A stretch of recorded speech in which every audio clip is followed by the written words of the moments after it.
Hey there! Today I'm diving into a topic that affects millions of people worldwide: acid reflux, or as it's medically known, Gastroesophageal Reflux Disease, or GERD. If you've ever experienced that burning sensation in your chest, you know exactly what I'm talking about. It can be incredibly uncomfortable and even alarming.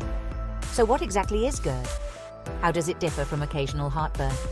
GERD happens when stomach acid repeatedly flows back into the esophagus, causing irritation and damage. This isn't just a one-time event, it's a chronic condition that can significantly impact your quality of life. Imagine your esophagus as a one-way street, and GERD is like traffic going the wrong way. This backflow of acid can lead to a variety of symptoms.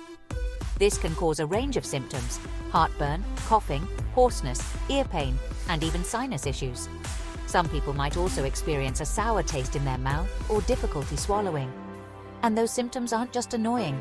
If left untreated, long-term acid reflux can lead to serious complications like esophageal ulcers or worse, cancer. It's crucial to address these symptoms early on. Now let's talk triggers. What makes GERD rear its ugly head? Understanding the triggers can help you manage the condition more effectively. Several factors can play a role: certain foods, obesity, pregnancy, tight clothing, and sometimes, believe it or not, even insufficient stomach acid. Stress and smoking are also known to exacerbate GERD symptoms. Foods like spicy dishes, citrus fruits, chocolate, and caffeinated drinks are common culprits. These foods can relax the lower esophageal sphincter, making it easier for acid to escape. So, if you're reaching for that spicy taco or your third cup of coffee, you might want to think twice. Moderation is key. But don't worry, there are ways to manage GERD. You don't have to suffer in silence. First up, lifestyle and dietary changes. These can make a significant difference in reducing symptoms. Avoiding trigger foods is a biggie. Keeping a food diary can help you identify which foods cause your symptoms. Also, try not to eat right before bed, and consider elevating the head of your bed to keep stomach acid where it belongs. Small, frequent meals can also help. Next, medications can be a game changer. They can provide quick relief and long-term management. Drugs like famotidine and omeprazole reduce stomach acid production, while antacids can neutralize it on the spot. There are also medications that help the esophagus heal.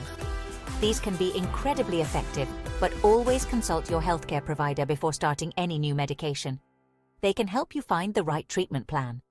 And for those with severe cases, surgical options like Nissen fundoplication can help by reinforcing the sphincter to prevent acid reflux. This is usually considered when other treatments haven't worked. It's a more invasive option but can provide long-term relief for some people. Recovery time and potential risks should be discussed with your surgeon. So if you're experiencing frequent acid reflux, don't ignore it.